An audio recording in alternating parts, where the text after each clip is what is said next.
Hello, everyone, and welcome to a new year, 2025. Happy New Year, and happy to be back with my friend Jen Wilson. Hi, Jen. Happy New Hi. Year. So, we are here with our leadership lunch chat that we do on Fridays, where we talk about just what's been on our minds, typically with the work that we're doing. But with this being a new year, what we promised was we'd talk about predictions that we have for the coming year. So, Jen, did you want to start? Sure. Um, I told Amy, are we doing a prediction or predictions? Because there's so many areas to talk about. And so we're going to hit multiples, I think, in this conversation. And I'm going to start with, just saying that the most significant thing that I see happening right this minute is employers trying to assert more control or dominance in the workplace. For the longest time, people would ask me, when will we get our power back as employers? And I would say, because of demographics and the shrinking workforce, not in my lifetime. And I mean that. I fundamentally believe it, but I predict that a lot of employers will bandwagon. They're going to jump on the bandwagon of folks like Amazon and AT&T and others, and they're going to try to roll back um, freedoms and benefits and just sort of run it more the way they want to run it. And I can see that happening in our profession and in general in the marketplace. So and that means more return to office mandates. That means maybe smaller raises, a different bonus structure, trying to de-escalate labor fees and the cost of labor. Certainly, trying to roll back any sort of significant flex, I think, but other things too. So we're seeing some headcount reduction happening mostly on the advisory side, and that's emboldening people in our profession to say, "Hey, the labor market's softening. Mhm. How can we be sort of?" I'm going to use this phrase, anti-talent. How can we be sort of counter to talent? We've catered to them a long time. We've listened to what they need and want. We've been trying to provide it. How could we pull back on that? And I'm just going to say that right next to that prediction is my warning that that's a bad idea. The labor pool is shrinking. Uh, Talent have long memories. In 2008, 9, 10, we saw a lot of accounting firms do some kind of counter talent things in order to make more money or assert more dominance or whatever it was. And we cautioned against it. And those employers might have had to merge since then, or they don't exist. Those names don't exist on the roster any longer.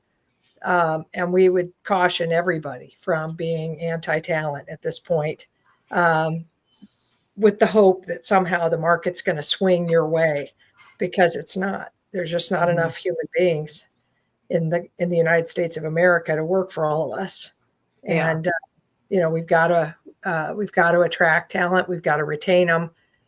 We have to build a firm they want to own.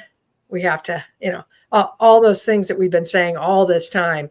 None of that has changed. The only thing that's changed is a few people have stepped up and started doing some things that are making talent uncomfortable, and others are like, maybe we can too. Yeah. Well, and I think what goes to part of that is when we talk about private equity discussion and acquisitions, I think we talked about it in our recap. Some of those decisions are happening based on, am I going to keep this firm long term, or other owners have come in to look at how it operates. So my prediction and I think we've been seeing it a little bit over the last year, is the firms that are staying independent, that is a differentiator. And the things that you're talking about possibly have a little more space to really make sure that those cultures are good. So if people aren't happy in a larger conglomerate, that they have the opportunity to be part of an independent firm. So I think we're going to see more and more of people taking a stand one side or the other. And it's also how well they planned out their future partnership. And when you talk about talent, you can't look short term, because if you ever want to retire, you constantly have to be building that pool and investing in it. So I think it's a really important thing to be thinking about what that structure is going to be, so that you can differentiate yourself and be an employer of choice. Yeah, I agree. The haves and have-nots or something like that is where we're headed.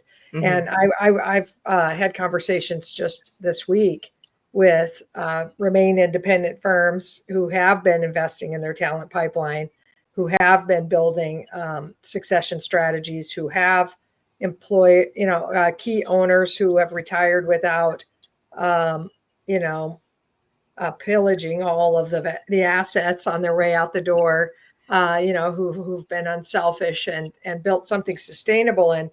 And those organizations are benefiting right now. They're saying, we're seeing this weird thing happen where the quality of candidates we're getting is much greater than it has been on the experience side.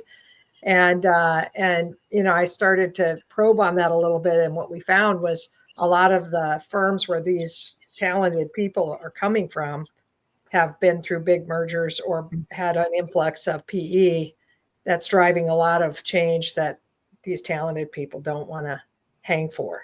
And Yeah. so I'll take part of your prediction and predict we will see more clients migrating away from that model and more talent migrating away from that model to the benefit of those that will remain independent. So I think that's another thing that'll happen. Another thing is, certainly AI will continue to make big strides. I think that's a gimme on predictions. Some might tie the AI prediction to the labor prediction and say the reason it's becoming an employer's market is because AI is eliminating all these jobs. And I saw something yesterday, where prediction that all these banking and finance jobs were about to be eliminated, in the hundreds of thousands of jobs. I don't know that those predictions, I think we just always have to wait and see. We've talked about that before. I don't fundamentally believe that it's going to eliminate as much as it's going to shift and change the jobs and roles. But I do think that we will see some exciting, transformative AI in the service delivery side of our practices this year, especially in tax, some game changers. And I'm excited to see what that's all going to be about. Mm-hmm. And, I myself am looking forward to, using AI more for some of the mundane tasks like recap writing and things like that. We're deep into that research and study and testing. And, I can't wait to have some of the productivity benefits from that as well. Yeah. And on that front, I think we're seeing the beginnings of it as the CPA accreditation changing for real. With new pathways. Ohio just passed theirs this week, and California's also made strides. So seeing a positive shift. Having a son myself in school where he's been planning for what does that look like that fifth year, where I'm like, hold off, let's see what happens. And it's actually happening. So it's good to start seeing movement in this area and being open to alternative ways for people to be certified. Yes. And I A prediction there is that we'll see more of those shifts in legislature in various states this year.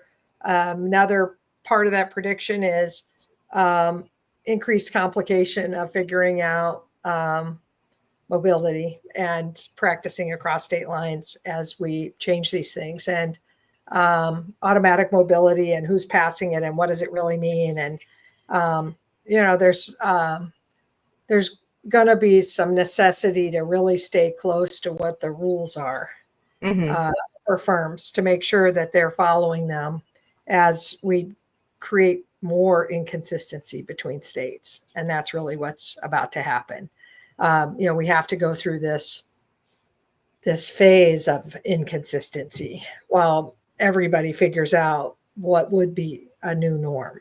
And so I just think that that's part of 2025 is really firms, recognizing now with multi-state practices that they're going to have to really pay attention to what the rules are and make sure that they're following them, whatever those might be, for whoever's, using their license across state lines, while the other states either come along or decide not to. And I think that'll be a very slow process of figuring that out.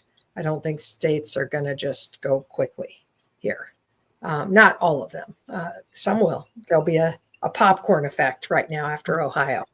But I think that will slow.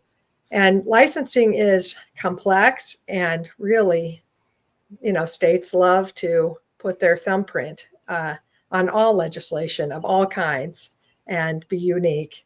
And that just makes it even harder to figure out for us, for us that are trying to apply the rules. So anyway, that's a prediction, is that we'll have to get a little bit smarter inside firms about that. Kind of like we study CPE. We have to study all these differences between the CPE rules in different states. We're going to have to really study the licensing part as well. Yeah. So on another front that I'm seeing more elimination of, or not as much focus, is the diversity officers in these workplaces, and how well these initiatives are being pushed forward or not, or taken seriously.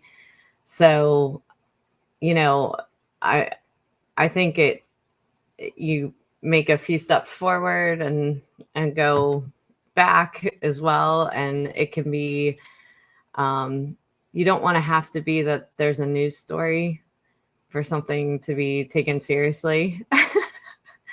And as I was hearing you start this, I was thinking, don't even get us started on this.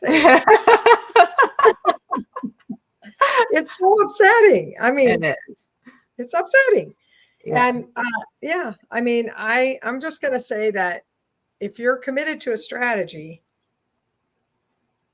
you're committed to increase the number of underrepresented minorities that are in our profession. And we have to do that for 100 reasons. But one of the numeric reasons, and we're numbers people in accounting, so maybe we can grasp onto this one.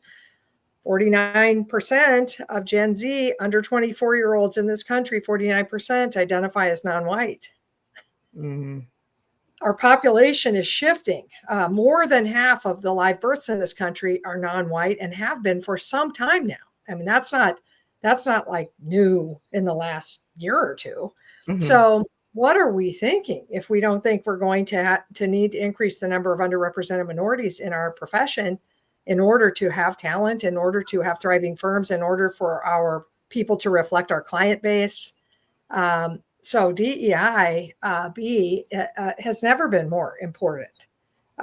It's not, and you're right, it's not about a headline, and what I'm going to ask anybody who's rolling it back that really invested and now they're rolling it back, it's another clawback or this not talent centric bandwagoning that's happening. Were you bandwagoning when you implemented DEI back in 2020, or are you bandwagoning now? Are you waffling?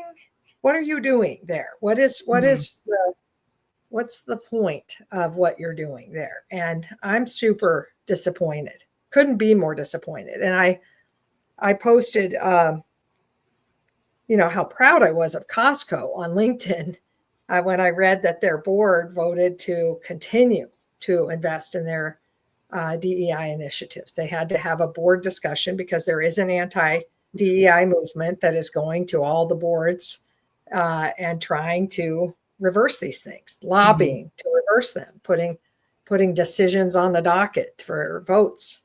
And the Costco board, said, we can't reverse this. We can't, weaken this initiative. This is crucial. This is part of the fiber of what we believe and who we are.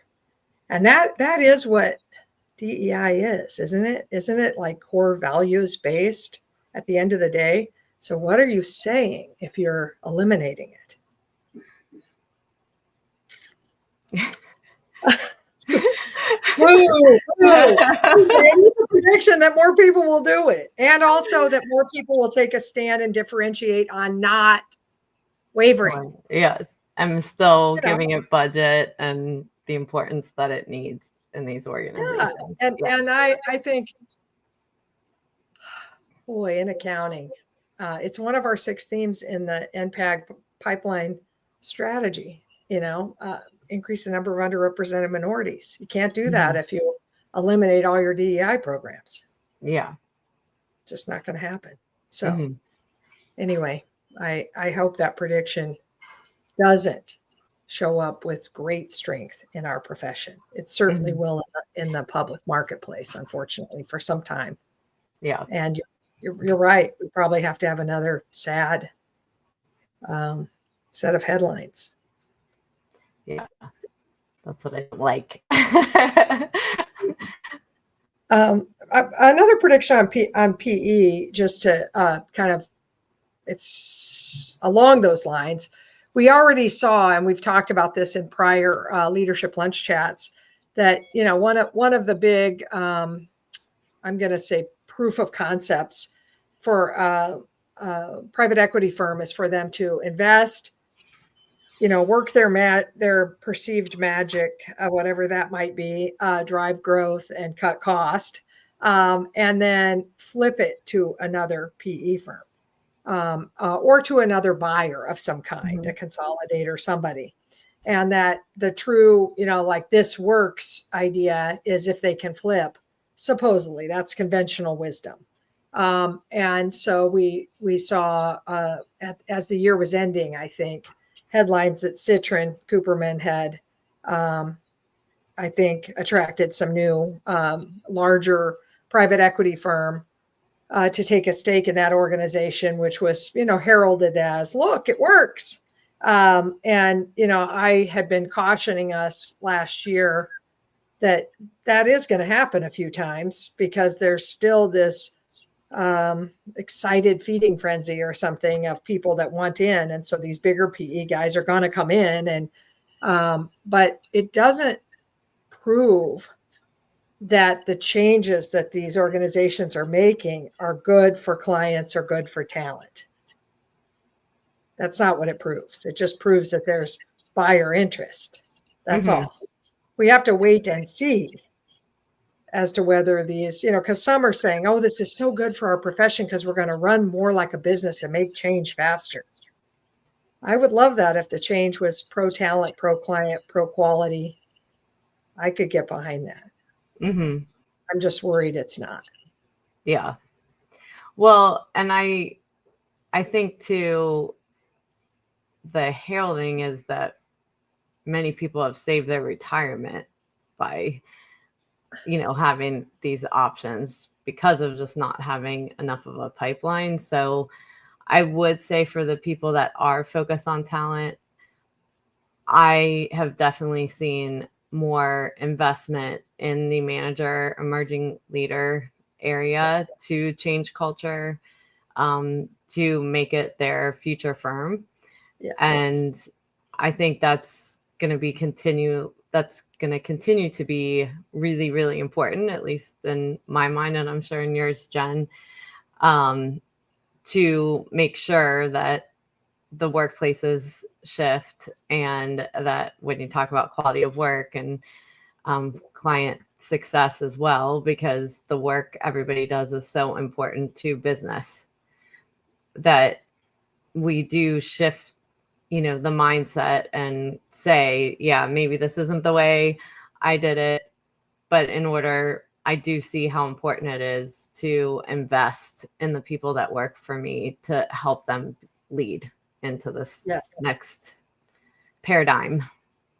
And I love that. And I do predict we're going to see more, I'm going to call them dramatic business model shifts in those remain independent firms, like moving away from time, like really altering their pricing structures. More tech enabled. Yeah, for sure. Yeah. And empowering people earlier, less hierarchical, less save the good stuff for partnership. Yeah, all those things. And it'll be exciting to watch that transformation happen. Well, cool. Yeah. Well, our time flew by. So this wraps up our leadership lunch chat for today. But if there's anything you would like to hear in future sessions, feel free to message us either with this video or individually, and we are happy to surface it in a future episode. So thank you so much, Jen. I appreciate it, and Happy New Year. Me too. Thanks, Amy, and thanks, everybody.